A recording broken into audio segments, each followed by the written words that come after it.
It's the Growler with PD&Jay. Here to analyze for you today. From Growler Bet to Jay's got stats. We hope you enjoyed this episode of the Growler Podcast.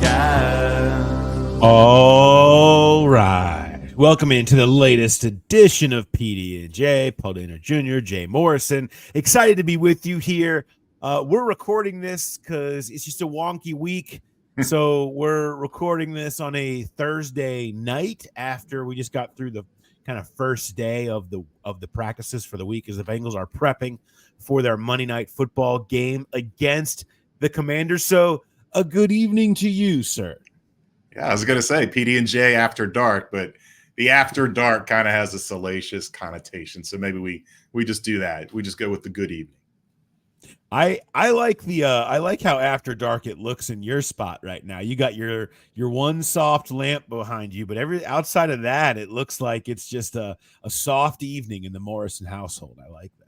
It is ready to sit down and watch some football after we record this. And I do have a ring light. Otherwise, I would be totally dark right now. Yeah, I like the idea of there might be a pop or a cocktail involved in that watch. Maybe a cigar. Pretty good chance. Excited about this show. We've got a bunch of stuff to get to. Of course, we have Joe Burrow talking about Jermaine Burton. We have Dan Pitcher talking about the running back rotation that I know some of you guys are very interested in. Maybe you're trying to set your lineups right now and wondering what you should do. But I thought some interesting stuff there. We have more on the 12 personnel usage. I have a story up on that on The Athletic right now. There's a bunch of stuff on sort of the 12 personnel usage that you can find out there. And, you know, some interesting wrinkles that we saw last week, but it's been interesting also to hear Joe Burrow, Zach Taylor, Dan Pitcher expound a little bit on what was successful and how they view it going forward. Ben Standig of The Athletic, our Commanders beat writer, is going to join us to give a little bit of a boots on the ground feel for what is going on in Washington with Jayden Daniels and a defense there that has struggled mightily last year and still is struggling this year. So all our run passer boots, our growler bets, our predictions, ARBIES, all of that coming your way. A full episode, as they say. You know what's going to be a full episode, Jake? Because I'm a smooth segue guy here. We're just going to smoothly transition. Full of prizes episode. I mean, honestly, it's absurd what we are doing on Monday night. Like, as I compile it all here just for the list, I just look at it all and it's amazing. So you guys know by now, at BetMGM, Nation Kitchen and Bar, at the Banks, Monday, 4 o'clock. We're going to be there for an hour, from 4 to 5. We are going to be doing a live podcast /party/giveaway fest. Our special guest on Ring of Honor night is going to be Ring of Honor quarterback Kenny Anderson is going to come join us.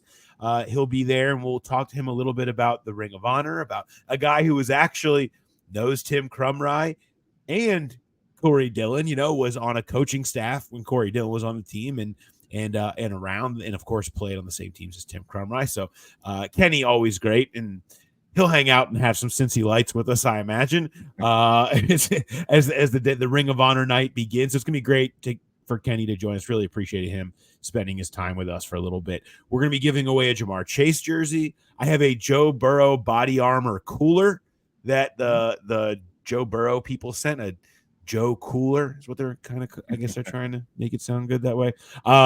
You can win Bengals Super Bowl bets, other bonus bets, Nation gift cards. We're going to have the graders there in the house. As always, free graders for everyone, but not just free graders this week, Jay. The graders people said, no, we need to go bigger. If you come down to the show, we need graders worthy people. So they are going to be giving away a graders 6-pack messenger, a graders worthy pack for somebody that comes down as well, that will just, show up at your doorstep at some point $3 Cincy Light, $6 Queen City Nacho trays. We'll be doing the cornhole throw giveaway chaos game. You can reserve a table at nationkitchenandbar.com. If you want to just reserve a table now, make sure you got a spot. All of that is going on at our party. So come on down, 4 o'clock, BetMGM, Nation Kitchen and Bar at the Banks. It is going to be live. And if you want to win the Graders 6-pack, I'm pretty sure we're talking 6-pack, 6 pints, right? Not the little cups that you get that we typically hand out. This is going to be a big time prize if you like Graders ice cream, and who doesn't like Graders ice cream? These are the Graders worthy packs that we have sent to people that have been deemed Graders worthy here over the last however many months. So excited for that. Hope to see you all down there. Come on down. Going to be a blast.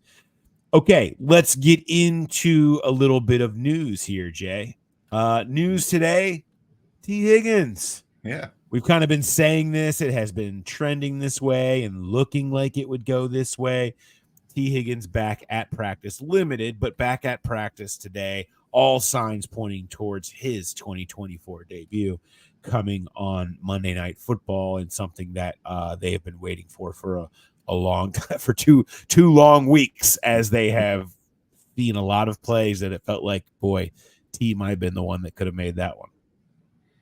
Yeah, I mean, I think that's the plan, is for him to play Monday, but you always have to be cautious with these and see how that hamstring feels tomorrow. Like you said, he went limited today. Remember, the day that he injured it, he said he felt great and it was best he'd ever felt, and then the next morning he wakes up and it's different.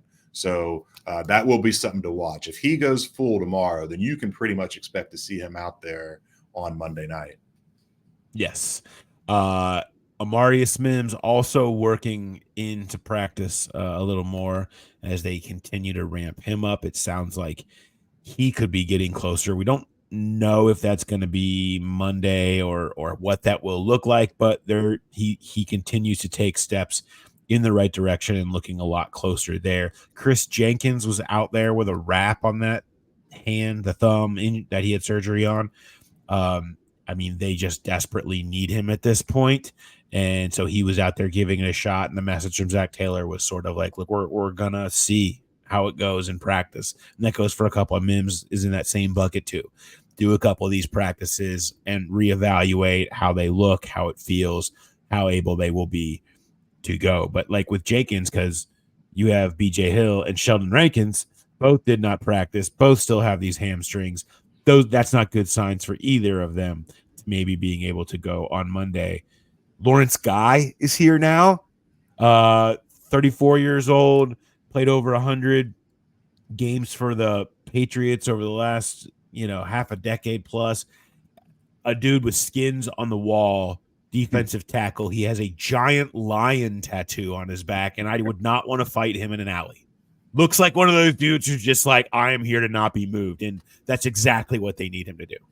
And it's funny because he's totally out of place in that Bengals locker room. They squeezed him in. He's here to stop the run, and he has a locker between the two Bengals running backs. He's right between Chase Brown and Zach Moss. A little out of place.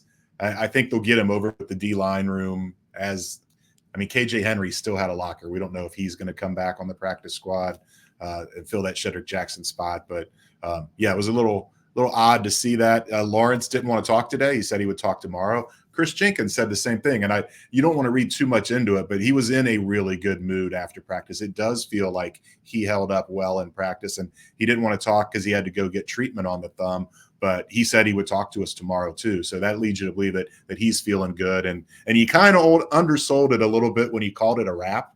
It was way more than a wrap. It was like 2 whole rolls of gauze. It was a giant club that he was wearing. Yeah, I guess you can wrap up, but it'd be interesting to see what he could do if he does break through and you're trying to grab an elusive quarterback like Jayden Daniels, and you're not going to be able to use that hand to get a fistful of jersey. But having him out there will be a huge bonus for how decimated they are. Even though Lawrence Guy is here, he's off the street. You don't know how great a shape he's in, how well he can get caught up on the scheme. You can put D tackles in there, but it's still asking a lot for him to come in and play a lot of snaps. So would be huge to get Chris Jenkins back. Yeah, your rotation right now is essentially Zach Carter, Jay Tufele, Lawrence Guy off the street, Dominique Davis off the practice squad. Sam Hubbard kicking inside, which is something that happened in Kansas City. I mean, that's where they're at. I mean, if Jenkins is a part of that, you have another name in there, but I mean, if Jenkins is out again, your top 4 defensive tackles are all out. I mean, you're deep into it. So we'll see though how that all plays out. Von Bell limited with a back as well today. We'll keep an eye on that over the next couple of days. That's kind of state of the roster stuff right there. One other thing before we get into the game that I want to touch on briefly before we kind of I want to get into talking a little bit about the direction of the offense. The stadium proposal occurred, and that came from the commissioners meeting, the Hamilton County Commissioners meeting this week on Tuesday. And it was essentially just that, a proposal, a vision, as it was often referred to in this meeting that I sat through, so you didn't have to. And it is a very nice idea, right? Oh, they're giving the Bengals essentially a new headquarters with practice facilities and the whole setup. That's actually also a 2,000-seat stadium where the practice fields currently are, constructing this probably, couple $100 million new HQ practice facility thing that connects to the stadium, push Merring Way down, and then you have this giant Bengals promenade that gives you a green space connecting it all from Smale Park all the way across in front, and it kind of makes it feel like everything comes together. Inside, all the concourses are connected, suites are front and back, stuff on the lower levels, all the bells and whistles, all the things that you would want. Beautiful renderings. Renderings are lovely, right? Everybody loves a good rendering. Sure. You know what the funniest part about this was? It was like an hour plus of them going through the renderings and every bell and every whistle and how it's going to do this, and this is why it's so amazing. And after that, they're like, and now we'd like to bring up what's his face from Messer Construction. Messer Construction guy comes up and he goes, yeah, y'all aren't going to like this. $1.25 billion. Have a good one. And he walks out. And it was like, it was like 30 seconds. The Messer guy was up there and he's out. You're not going to like this. He didn't say that, but I mean, everybody knew 1.25. He's like, yeah, that's what it is. Have fun with that. Okay. Yeah. Like, that is a massive number. And they had their estimates of the renovations, and they had estimates of full new stadiums, and the full new stadiums in $2024 are 2 and 3, 4 and times that, and that this fits in with where a lot of them have been going. That's a battle that they are going to be fighting, because what happens now with this proposal is it goes from now, what do you like, what do you not like, what does the county like, what do the Bengals like, what is something they want out of there, what does everybody agree they do like, who's willing to pay for how much of all of that, the haggling over all of this, because this is the foundation. This is the base for them to now start picking it all apart and figuring out how it all gets paid for. Have fun. Yeah. Well, and it's important to note too, that all these bells and whistles aren't things that the Bengals asked for. This is the county, the people coming up with the proposal saying, this is what we can do, and this is everything that's available to us. So it's not like the Bengals are saying they're wanting all of those bells and whistles, and it'll get haggled out. What are they going to keep? What are they not going to keep? There was no nightclub this time, right? There was no nightclub in the proposal. I did not see a nightclub. There were lots of club areas that are improved, but there was no sign of a DJ spinning or having the nightclub off the back of it. Yeah. No. More elevators. I am all in favor. And I know that's something that they're proposing too. At Kansas City, there was a dedicated elevator for the media. It was so nice getting down to field level. I know maybe a lot of you have seen us shoving past you in the stairwell, trying to get down from the press box down to the press conferences after the game, because the Bengals do not have a dedicated elevator, and you're kind of rushing to get down there. So that's what excites me the most. I know people love the big TVs outside and all the other bells and whistles. If you can get us a dedicated elevator, we will be happy people. One of my favorite parts is they had this, sort of sheet that showed the square footage of every single bucket, whether the HQ or the certain lounge areas or concourses, and look at all the differential and how much more you're getting everywhere, plus this many square feet, plus that many square feet, plus this unbelievable amount of square feet. And then it said like media/press, 0 new square feet. They had to put it on there that there is no new space. And don't even think there would be. I'm just hoping that my cubicle remains, at some point when this is all done. But it was funny. There's a 0, very clear as day on there. Don't worry, we're not doing anything for those people. All right, that's out there. Just wanted to kind of quickly address that real quick. I look forward to, in the world where they can't get one escalator to work, that they would have 10 of them now. It's going to be fun to watch that process. Okay, let's talk a little bit more about the team, where they're at. Jay, did you have the must-win armband? Are you pulling the must-win armband out this week? I'm not, but history suggests I should. It does. I mean, I think this is the always. It's like, all right, 0-2 is our. You had them last week. 0-2, 11%, or over the last 5 years, Texans and the Bengals have done it. We heard all those last week. Now we know that the 0-3 gets a lot more grim. Yes, and it was funny because it was mentioned that there was a must-win reference in a question to Joe Burrow today, and he did not bite. He did not call it a must-win. Ugh. But I can't believe we're in a must-win season again. It's just the worst. Yeah, it is. But there's some truth to it here. So since 1990, when they expanded to 12 teams in the playoffs, there have been 162 teams that have started 0-3. How many do you think have rebounded from that and made the playoffs from 0-3? 3. 4. 2.4% of the teams. The 92 Chargers, the 95 Lions, the 98 Lions, and the 2018 Texans. I'm sorry, that's not right. It's not Lions and Lions back to back. I screwed that up. But the point remains, only 4 teams have done it. Only the 92 Chargers actually won a game in the playoffs after rebounding and getting there. So 0-3, yeah, it may not be a must win, especially now there's an extra game. There's 14 teams in the playoffs instead of 12, but still history shows 2.4%. You cannot like those chances. I mean, this century, you're just talking about 2018. The only, the Texans, that's it. Yeah.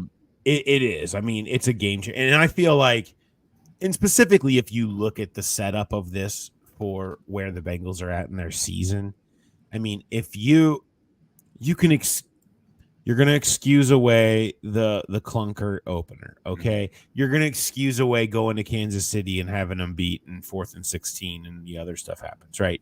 You can excuse that away. If you come out of these first 3 weeks and you lose on Monday Night Football to Washington, a team that in Jayden Daniels in his 3rd career start, and you now have L's against the Commanders and the Patriots, and you're 0-3, all of that feels out the window, man. Like all of the excuses, it is full darkest timeline situation. Like for my community fans out there, it's when walks in with the pizzas and it's just everything's on fire and someone's swinging someone's arm and someone else is choked out in the corner.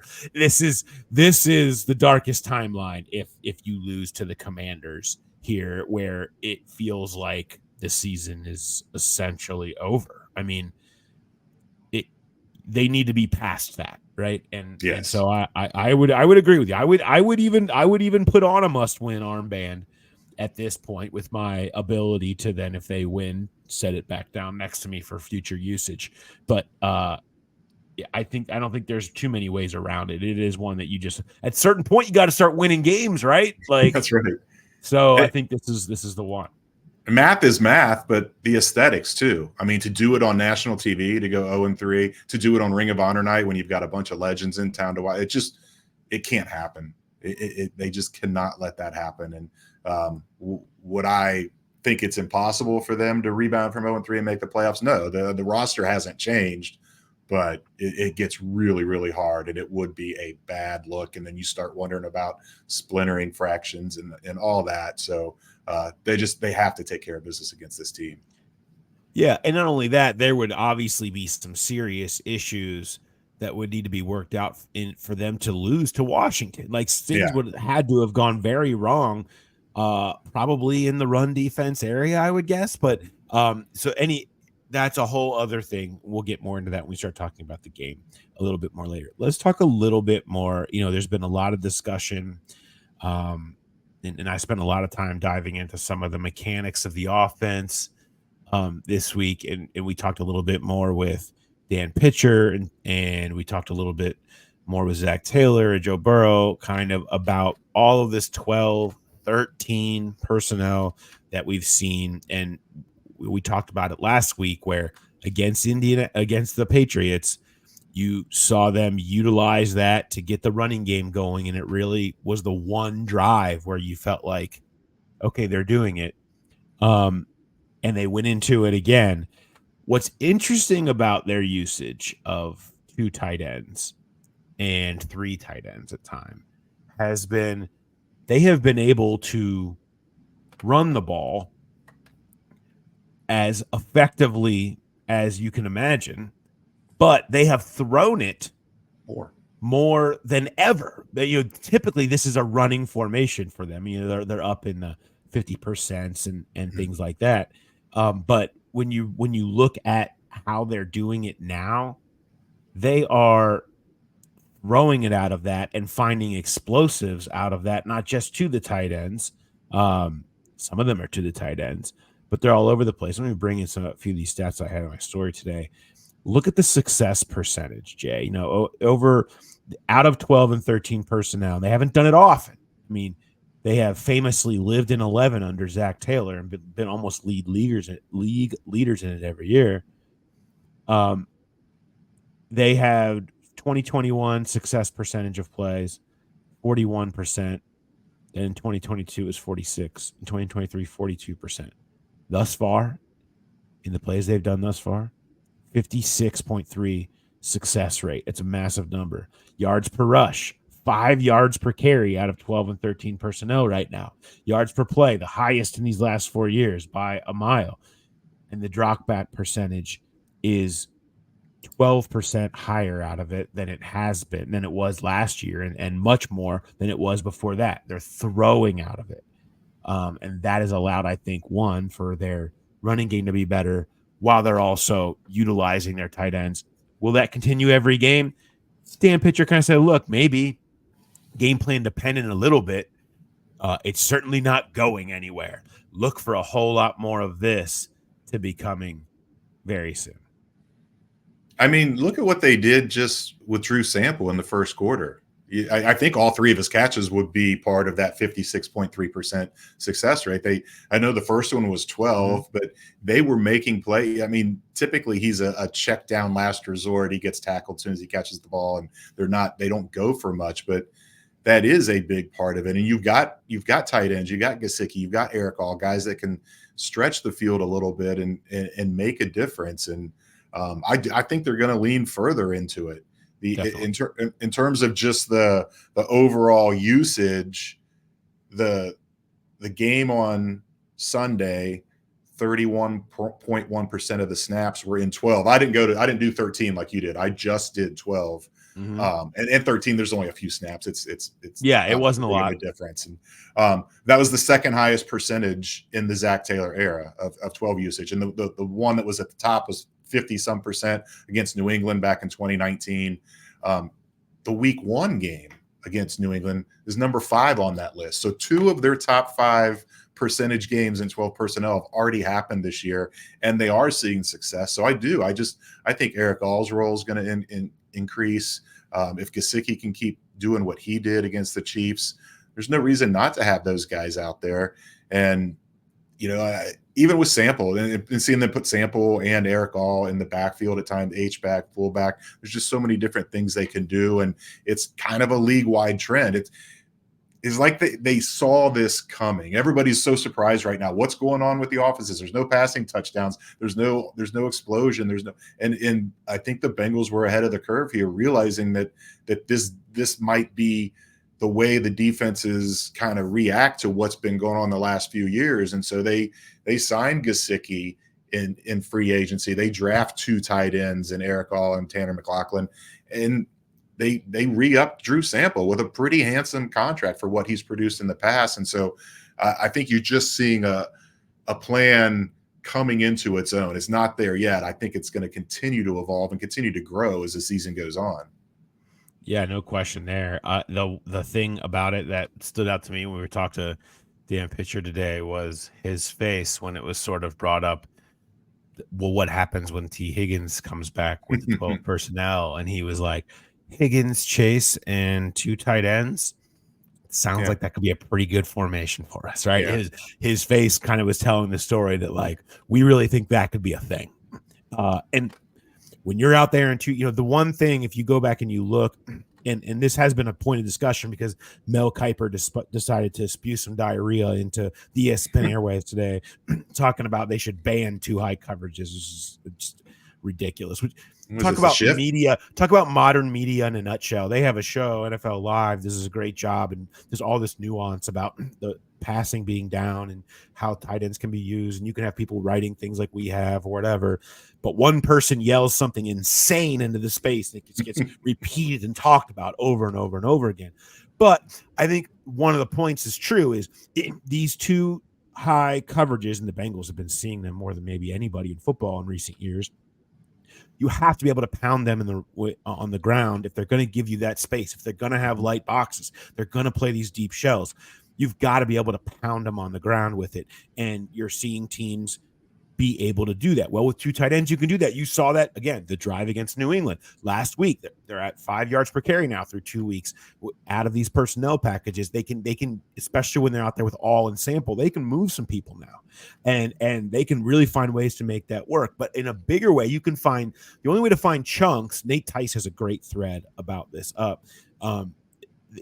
You can expose a 2 deep coverage, too high – on deep passes. You just need time. He's like, the bigger issue isn't that offenses are failing. It's that there's not enough good offensive linemen that can actually protect long enough to beat these coverages. So guys, people just sit back in them and know that the defensive linemen are going to get there before you can exploit us over the top. Yeah.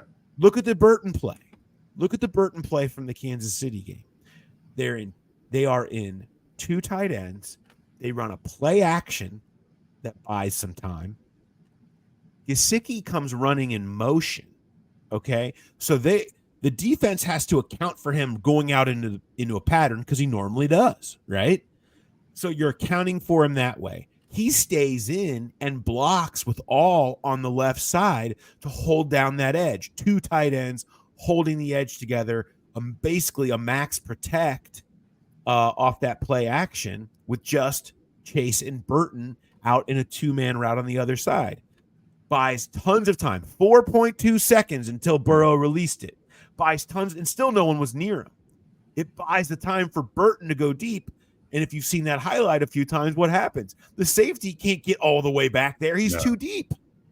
And so he runs past the edge. He goes all the way over the top, 47-yard gain. You've got to be able to protect for that long. And 2 tight ends that stay in and protect and can do that while also accounting for defenders watching them to go out in a route is a way to counteract all this stuff. And that was a big point of this. People were reacting to kind of what Kiper said, but also talking about this that's going on all across the league.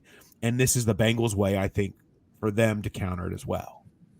Yeah, and let's say Burton is covered and that play's not there, then those Gesicki and All hitting the edge, one of them just leaks out and you get a check down and they can turn it into something explosive. There's just so much you can do out of this formation. And I'm really interested to see because Washington plays nickel 97% of the time, 5 defensive backs, because they don't have a lot of good ones. So the more you can put on the field, the better.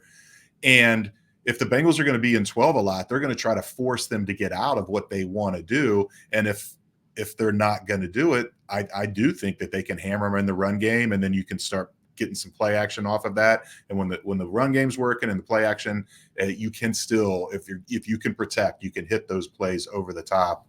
And so I don't say I'm stunned because I think we all kind of thought they were going to lean more into 12, but not to this extent. And again, this is just the beginning. It's just the beginning because as we've seen with them over time, if they find something that fits them, that is working for them this year, they will, base their offense around it. They will switch what they do midstream. They've done it before almost every year in some capacity. And they use this first month to figure that out. Well, it certainly on Sunday looked like they'd figured something out in that regard. You mentioned the running game, something that you can lean into out of this. Well, Zach Moss is up 80% of the carries or of the snaps, on Sunday. Chase Brown down around 20. He's been out touching him by a long shot, and it's brought up the question, okay, is this becoming a Zach Moss thing? Like, is he becoming the guy? Because when Chase Brown has touched it, he has his rate has been far higher, right? I mean, he's been effective when he's been the guy. So what exactly is going on there?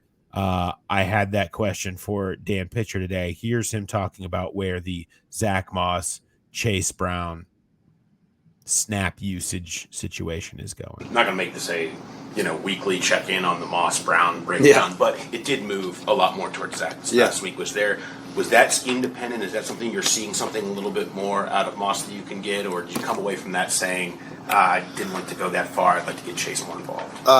I would say any discrepancy you're seeing to this point is unintentional and the product of a small sample size. Yeah. That would be my response. And that's neither a endorsement that, Chase needs to do more, Zach needs to do less. I think there will come a time, and we do it every week, right, where we have to assess, how much is each guy getting. I think it's too early. I feel the same way about both those players as I felt a month ago, 3 months ago, and I expect them both to be instrumental moving forward. Do you like Moss a little more in the passing down situation, guy there, and even I think that there may be a slight leaning that way. I wouldn't say that it's like Zach's the protecting back. We're developing Chase in that role too, because he can do a lot of things as a pass catcher that you want to use. So can Zach. The numbers probably bear that out if you just look at it. And so, right now, he's probably fulfilling a little bit more of that role. Part of that becomes when you are the protecting back, you have to – it's not quite to the extent of the quarterback, but in terms of a blitz pickup package and understanding the movement patterns and the front structures and what we can expect from those things, that's a heavy lift in terms of preparation. And so you only get so many of those reps in practice every week. And it's hard to split those reps evenly and then feel like you did right by the guy that you're going to ask to go do that in the game. So a little bit of that is like you have to kind of pick who that person's going to be in any given week. But again, I would just say I feel the same about both those guys, and they're both going to be huge parts of the offense. I like that. I thought it was really interesting at the end of Pitch being like, man, that the protection stuff, you really need to pick a guy because the practices are so important, and those scout team reps are so important to sorting that stuff out. And the last thing you want is somebody who felt like they didn't get enough reps to go out there and do that job. So and it does look like that. I mean, that's Zach Moss's gig at this point. It sure sounds like. Yeah, because remember, Chase is still pretty much a rookie when it comes to this. He barely played early in the year last year. Then he gets hurt and misses a bunch of time, and then he finally gets in there. And I always felt that they would lean on Zach Moss a little bit more early in the season and then kind of bring Chase Brown along. But that was interesting where it's a one or the other. The reps are so limited, and Chase did it a lot, and he was asked to do it in college, but it's just a totally different animal now. And Zach Moss has done it for years, and it's different scheme, but you're still seeing different blitzes, different stunts, all that kind of. He's got those mental reps where he's seen a lot of, and he's able to process quicker. And I think that they're going to lean into him more in that role, and I don't know what it means for Chase Brown, because you would think third down would be the down where that kind of guy would be on the field. But maybe it's moving him into the slot a little bit more or just some early down runs. But it does feel like what we've seen so far from Zach is it's not going to flip anytime soon, regardless of what Dan said. He said it could any given game be different, but it feels, if you're trying to gauge how this is going to go, it just don't bet against the trend, so to speak. It looks like Zach Moss is going to get the bulk of this stuff, at least through the first half of the season, until Chase can prove that he can do what they want him to do, what he needs to do. Certainly in the passing down stuff, right? But they've got to increase his role on first and second down. He's, again, and Pitch says it, and everything that we're basically talking about in this entire podcast is small sample size alert. But Chase has 7 carries for 42 yards at 6 yards a clip right now. Yeah, and Zach Moss has 21 for 78 at 3.7. That alone kind of tells you we know what Chase Brown can be when you can flip screens to him and throw it to him out of the backfield. We saw that last year. So I think that there's got to be a recognition that he needs to be more involved in normal downs in your first and second down situation, especially if you're saying Zach Moss is the third down guy. Right? Yeah. I feel like you need to even that out and get him more touches there in that regard then, because in all of it's early, but that feels like he's been a little underused to this point. Okay. One other thing out of today, and we're talking about personnel and who's doing what, and mentioned the deep ball to Burton earlier. One thing kind of intentionally slipped out of today's press conference with Joe Burrow, and it's kind of the latest thing on this front, the Jermaine Burton front.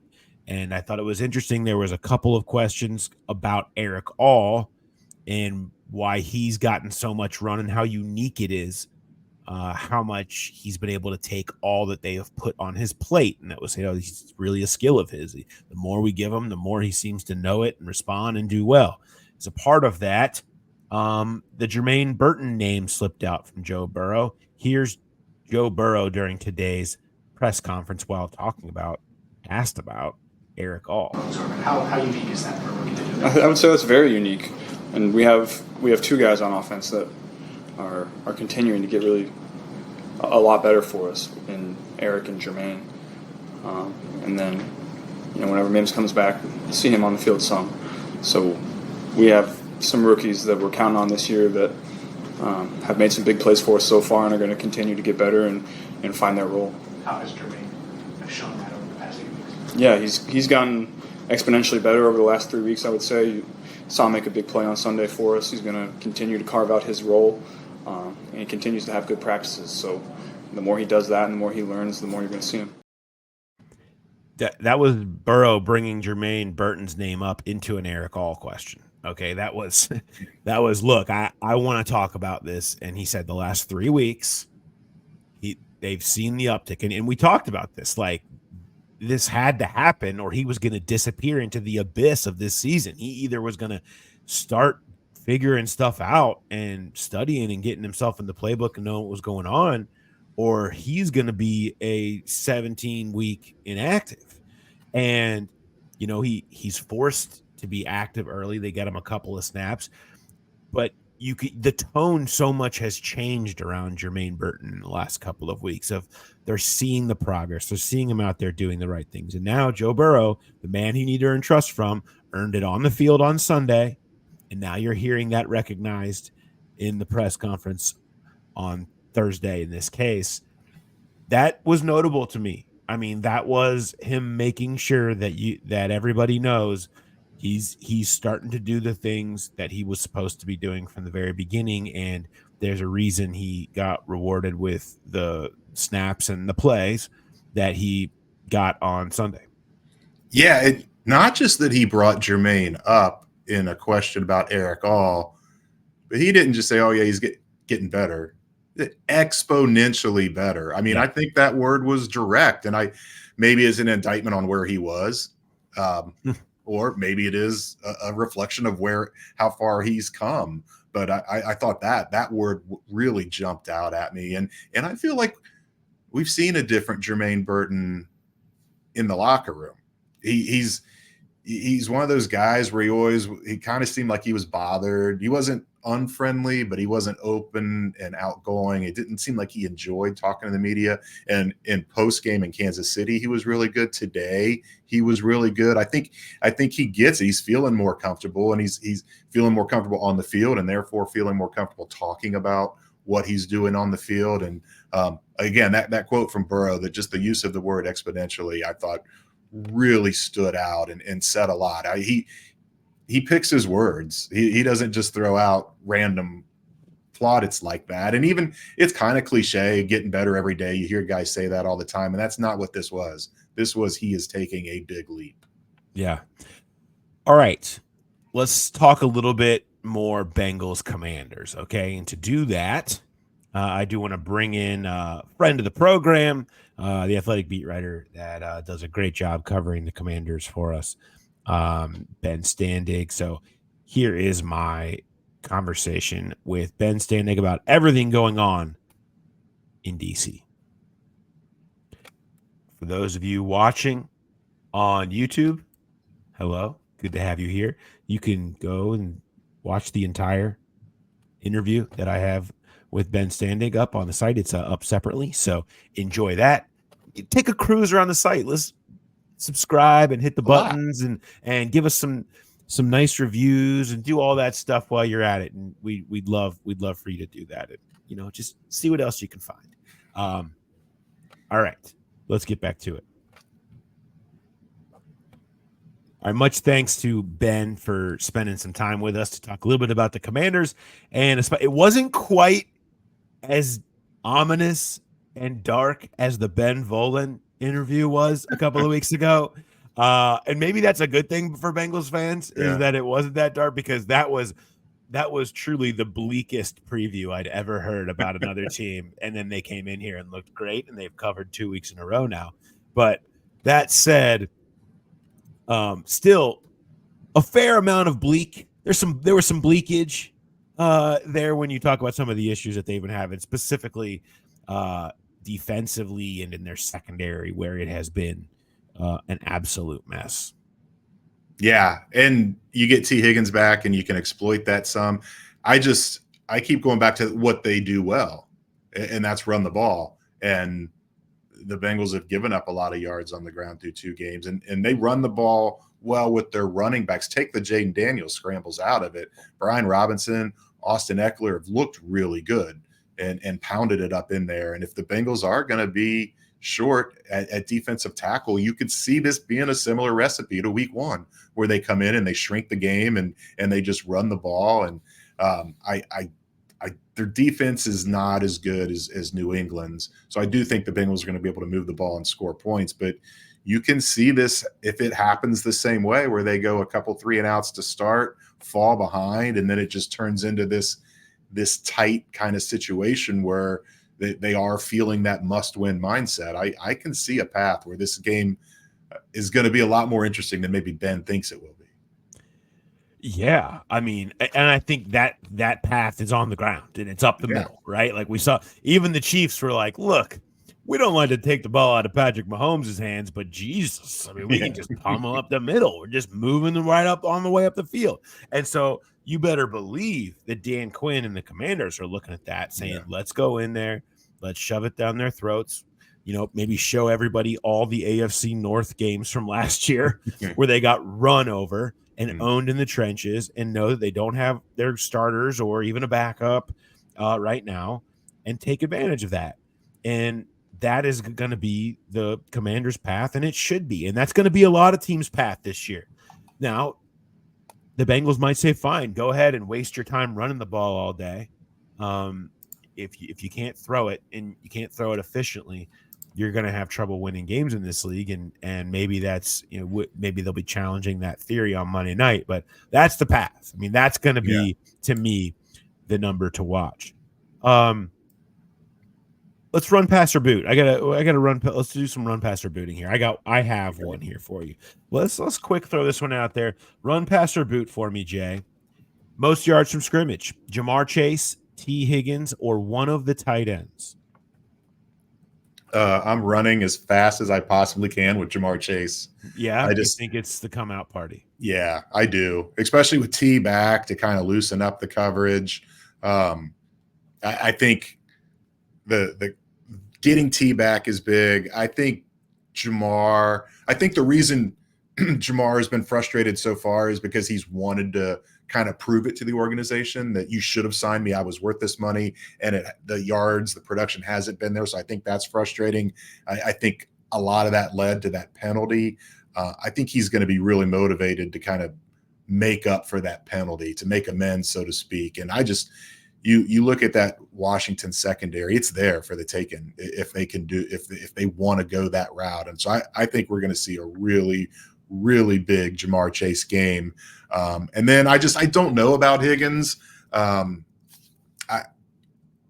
still think I have to run with him just because it was so odd to see the tight ends that involved in the passing game. It was a record for Joe Burrow. He had 111 passing yards to the tight end in the first half.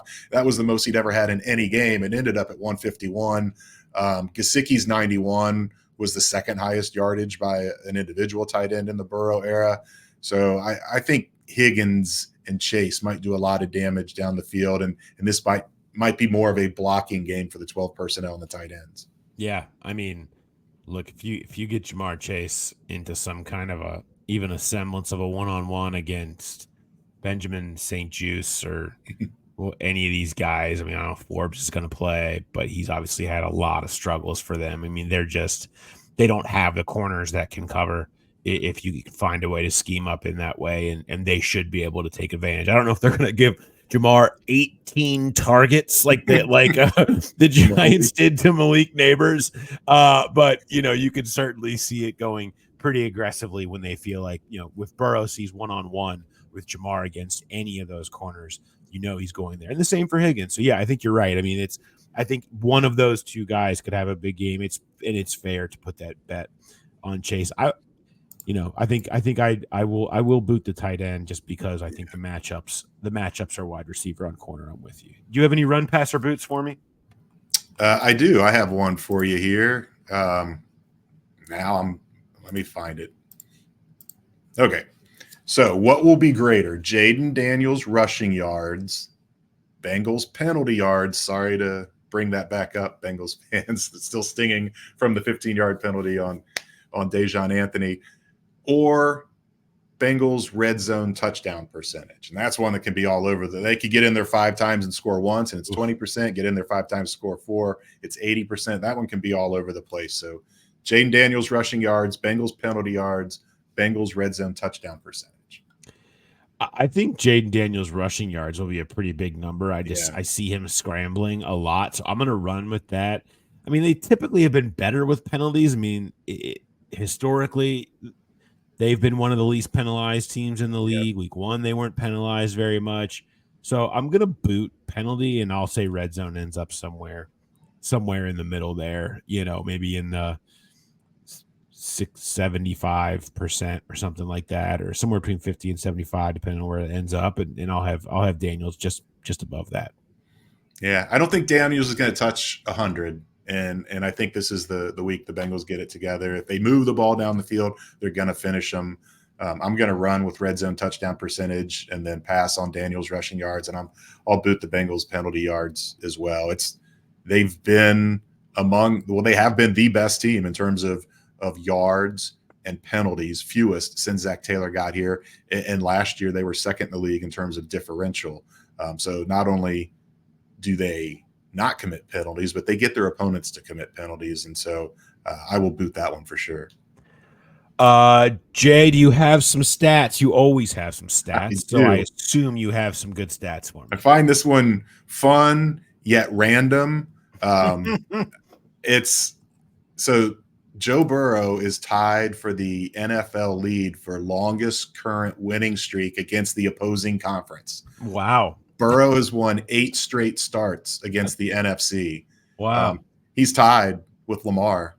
So if Lamar and the Ravens go into Dallas and lose, Burrow will be the leader before he even steps on the field Monday night. If they do win and he takes it to 9, then he is up. There's only a few guys ahead of him. Patrick Mahomes has the record. No surprise there. He had 16 in a row. I went and I looked, and Carson and Ken Anderson both had streaks of 6. Those were the highest of their career. I remember there was a time where like Andy Dalton was like 14-2 against the NFC, but he never won more than 5 in a row. The other thing I think is really interesting with not just Burrow having the longest at 8, Burrow and Lamar at 8, the next longest streak, current active one, is 3. It's C.J. Stroud, Jared Goff, and Jalen Hurts. So eight's a pretty big number to win against the conference, and it could go to 9 Monday night. It could go to 10 the following week at Carolina. So it was one of those weird things. I went to look it up. I knew he had been good against the NFC. I didn't realize Burrow had been that good. I think there's something to the fact that, these NFC teams don't see him very often, and he's a unique guy to prep for. I mean, you think, especially if you're a coordinator or whatever, that you're gonna like flip into man, you just can't. He'll eat you up if you try to play man defense against them, and a lot of teams have learned that the hard way. Then they come back the next time and they're better at it, and partially teams in the division. Not surprising to see Lamar there too, another person that's unique to try to prepare for. The AC North is traditionally kind of unique to prepare for. I think that makes some sense in that regard, where if you don't see Burrow very often, you're not used to preparing in the type of game that he plays, he can eat you alive, specifically if you don't have the patience to sit back in that zone and not be like, get antsy and say, blitz him and play some man, and oh no, and then all next thing you know, it's out of hand, right? And that can happen in a hurry. We've seen that happen before. It's a great point about Lamar, because not only is he tied with Burrow with the longest active streak at eight, but Lamar also has a previous streak of 12. He's up there, right up there with Patrick Mahomes, among the best ever to do it against the opposite conference. So I think there is a lot to that, the unique aspect of these guys. Zach Taylor undefeated at home in primetime. Unreal. He is a perfect 6-0. As much as we made a big deal out of primetime and playoffs in Marvin Lewis's tenure, Zach Taylor has checked the hell out of that box, delivering nothing but home wins and good atmospheres and all of that stuff for these home primetime games. And so that will be on the line also on Monday night. Any other stats? What else we got?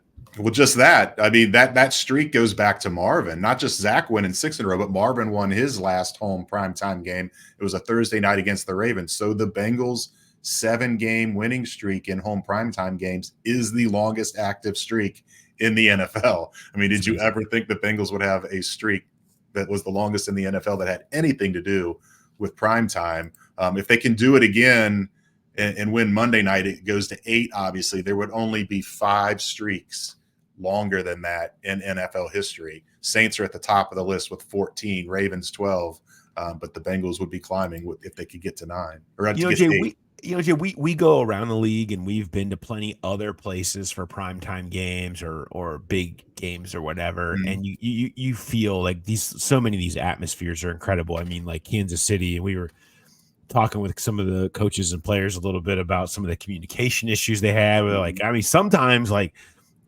Burrow only gets like pieces of the play call because you just can't hear anything. They can't hear him in the huddle. Like, no one can hear anything, and you're just trying to piece it together. And that happens some in the game. And there's so many atmospheres that are like that, like Kansas City or whatever.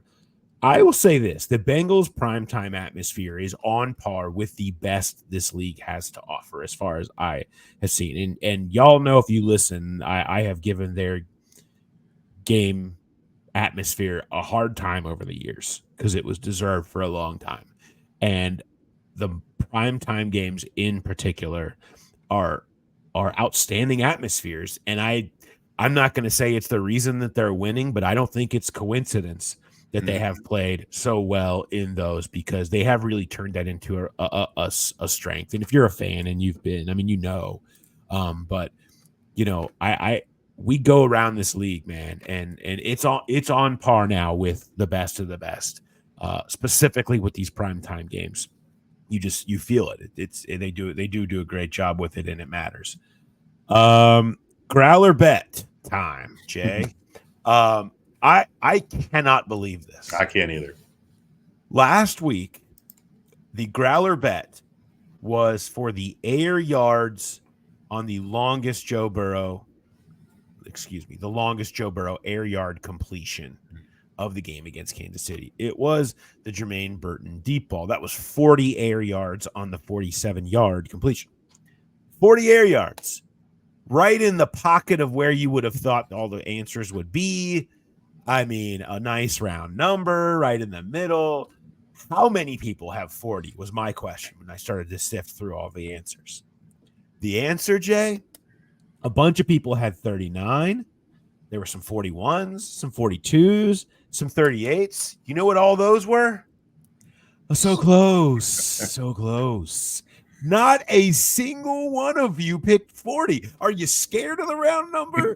Is it the zero in there? You don't like that? Or some of you, I mean, look, we know our demographic, because some of you have bad memories of turning 40 and you just can't even reference it in a Growler Bet. What happened that no one sent in a 40, whether on Twitter? We got tons of submissions. I was joking before the game about, geez, look at all of these Growler Bet submissions. We're going to be giving away some drinks at the Monday Night Football show. Well, guess what? We're still going to be giving away tons of stuff, but it's not going to be drinks standing on you people because you're scared of the number 40, apparently. No winners from last week's game. Unbelievable. I'm stunned. And I mean, we don't have this official stat, but that had to have been a record for submissions last week. I mean, you were going through them all. There was a lot. And you're like, I think we have every single yard line covered. And nope, not 40. Only missing 40. So thanks to whoever the calculators for that were on the exact yardage. Didn't tip it up. You know, if it was 40.4, maybe they didn't have it to 40.5 for the roundup. Whatever it was good for us. Okay, so Monday Night Football Growler. Here's where I'm thinking, Jay. Let's just look. Jamar's been a story. He was a storyline last week. He hasn't been productive.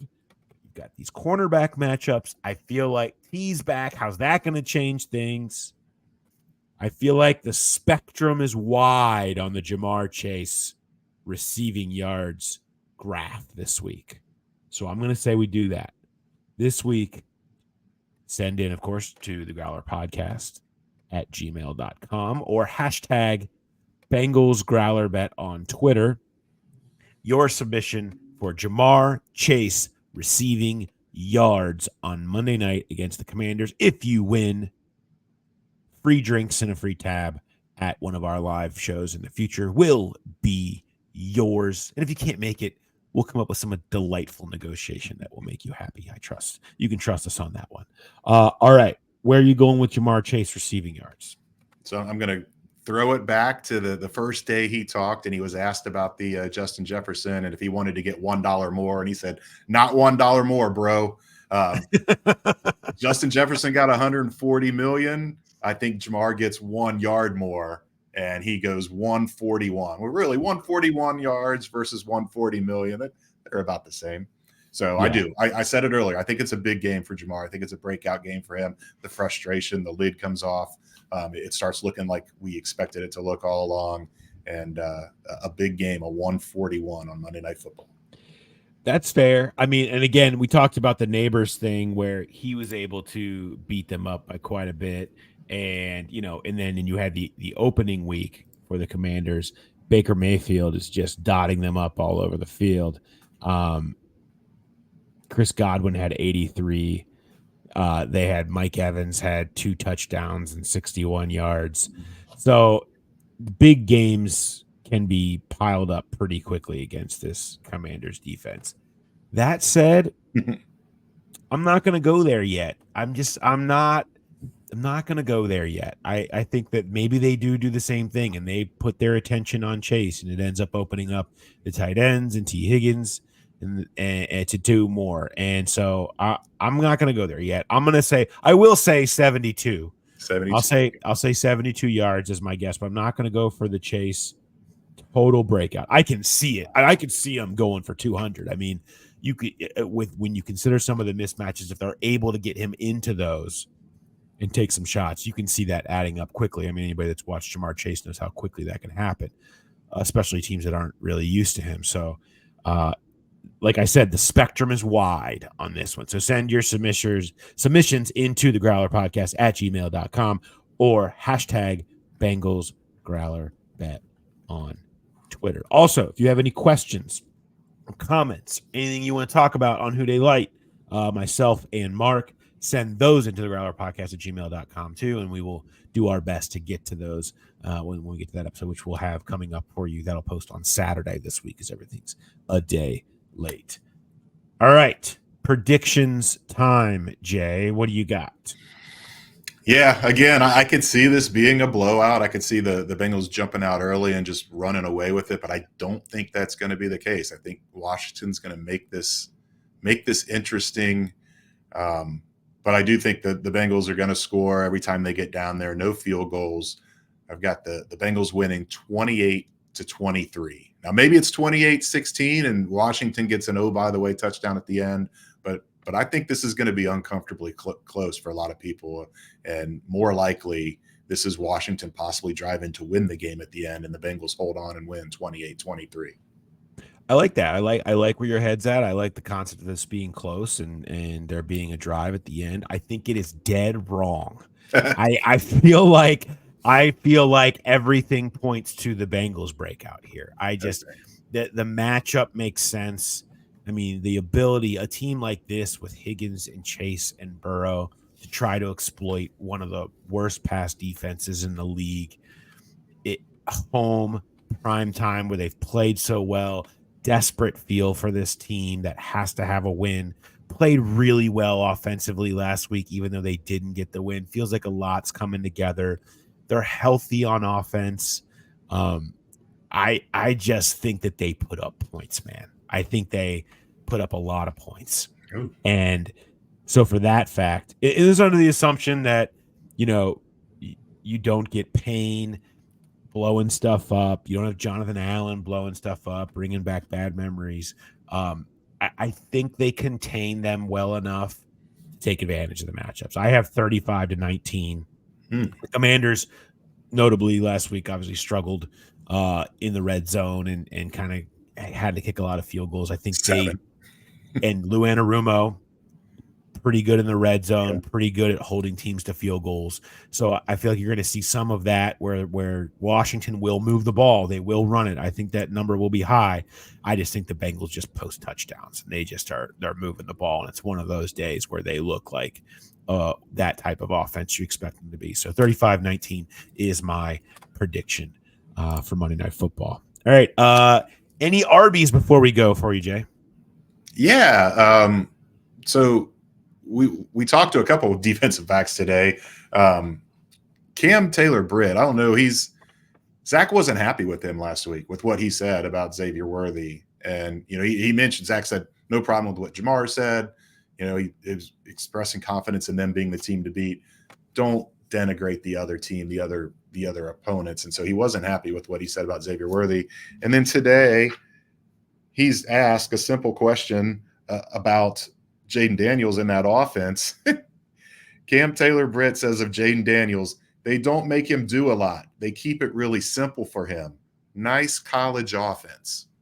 What is like, does he really enjoy needling the other teams and making his coach mad, or is he just so honest to a fault that he just can't help himself and says whatever comes out of his mouth? But I thought after last week, and maybe he was feeling it. He took a shot at Xavier Worthy, and that's who he got the interception against. But I thought it was odd for him to go that way 1 week later. Yeah, I mean, I think Cam is just feeling himself. I think he's just like, look, I'm feeling good. I got my thing last week. These guys have got nothing on me. In the same interview, he said, he called himself not normal. Someone said something about being for a normal cornerback would be trying to do this, that, the other. He goes, I'm not normal. I'm not normal.